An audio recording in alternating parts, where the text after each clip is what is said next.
What's up? So I did it. Number 22 on my 40 before 40 list is complete. I stood on a stage with makeup and cute hair, not like right now. I stood on a stage and I told a very personal story on growing up bicultural as a bicultural Latina. And yes, so normally I'm a writer. I love to write. I love to express deep-rooted emotions and thematic, progressively moving stories that conclude with some kind of like meaningful message. I love to do that behind my computer screen. So this time I had to stand on stage and I goofed up, guys. I asked for my notes. I was super scared, you know, and like, but I did it, and I'm proud of myself. So I'm going to show you guys the video. I'm clipping it here. I hope you enjoy it, and I hope, if anything, it proves to you and it proves to my daughter as I show her this video, and you know, the legacy that I'm leaving to her is I'm just trying to put this podium a little higher, like this expectation just a little higher. Like, if I can do it, you can do it, and this is what I'm doing, and I want her to go a little higher. So even just seeing myself up there, I had to cry in like my husband's arms. Like, I can't believe that's me, because I just never thought I could be that brave. So I was brave and I did it, and I'm going to show you guys, and I goof up, but I make it through. So here we go. Vanessa Bell as a We All Grow Storyteller 2017, sponsored by the amazing Disney Princess and their Dream Big Princess campaign. So enjoy.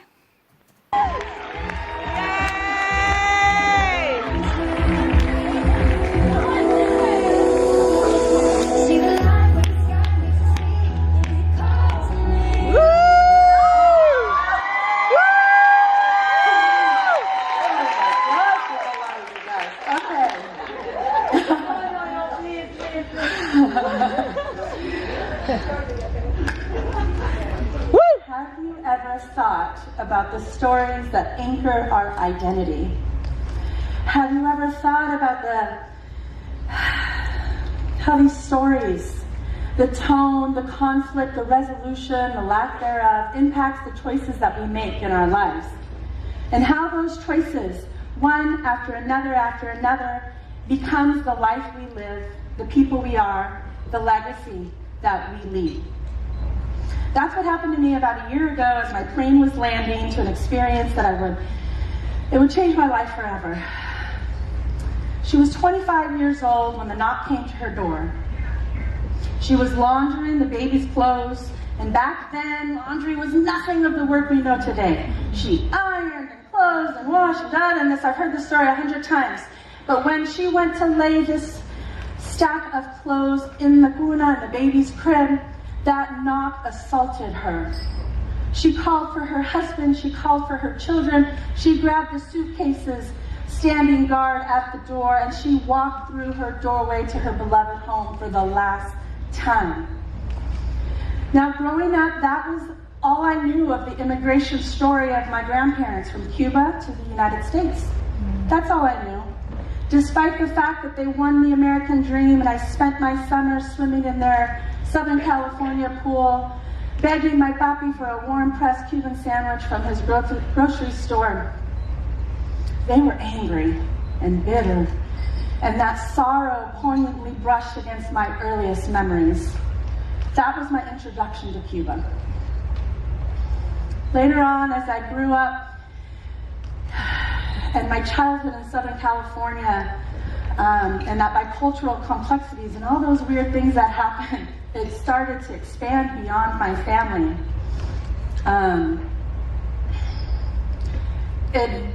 It really struck me.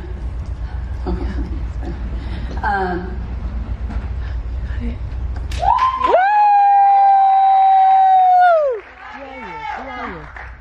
are you? I'm a writer, guys. Oh, you're fine. You heard the story. Okay. You got it.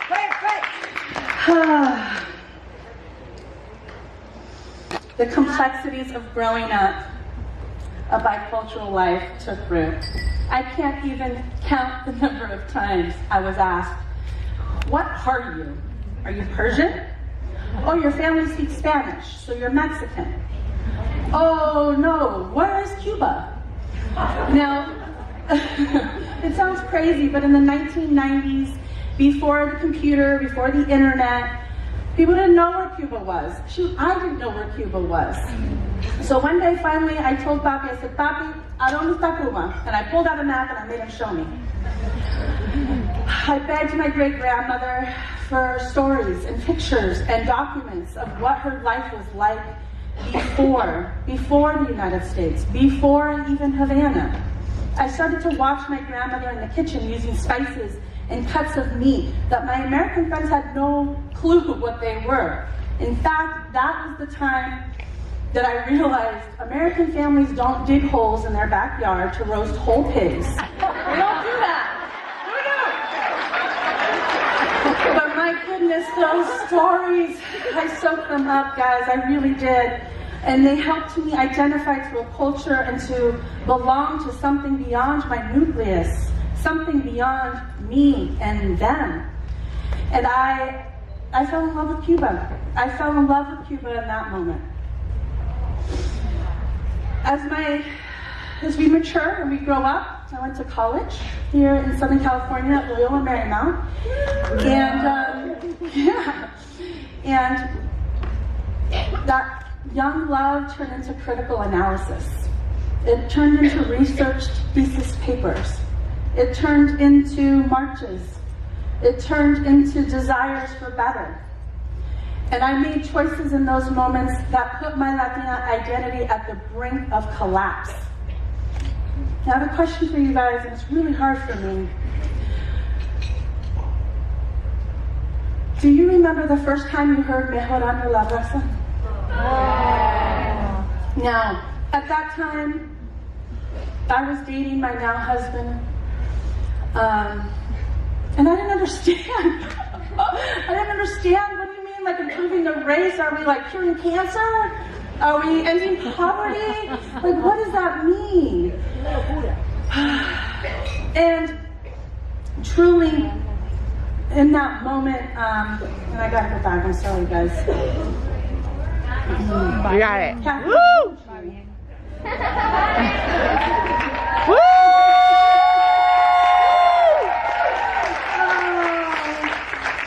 You know, the thing is too, my family was not here during the Civil Rights Movement. We weren't here. We just weren't here. So I felt so assaulted. I felt assaulted that I was born into the beautiful culture, this wonderful Latina identity, yet asked to forsake the American values that protect us. I felt by those words so hurt, so deeply disconnected, that I was shamed. And for many years I didn't speak Spanish, and I refused to identify as such. It was such a hard time. Now, I would classify that time as my war time. I was at war with Cuba. So, as the pilot's voice jolted me out of these memories, and he says, "You're on your final descent. You're going 30 minutes, we'll be in Havana." I look at my mom, who's there with me. After years of me begging her to come, she had turned her back on her own identity, telling the Cubans that we love that we're going, treated as traitors to a certain extent against the cause. She forged a new story with me, and we held hands and we cried as we saw, for the first time for her in 45 years, for me the first time ever, that island, our island. Wow. And we cried and we honored that space, and then we got back up. Because in that moment, and in the 12 days after that, I carried the weight of my grandmother and the pain and the struggle that she went through on the back as we located and found that house, as we walked through it. And I carried and cherished the memory of my husband and my children as I danced with the Afro-Cubanos and that culture that was never exposed to me. And lastly, as I walked through the streets of Havana alone and safe, I learned to love myself in a way that was full and complete. So as the wheels touched down, I just breathed in and realized that, you know what, I am bicultural. I am Cuba. I am also America. And I am a hyphen. But that hyphen will no longer restrict me. It will not be the source of instability. It will now be the fluid, romantic, sexy thing that stopped me from being everything that I needed to be. I am Cuba. Woo!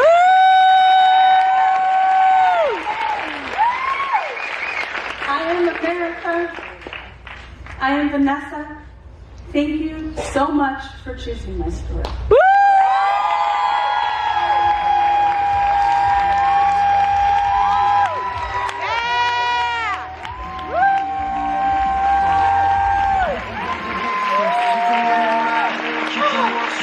That feels so good. You did it. It was wonderful.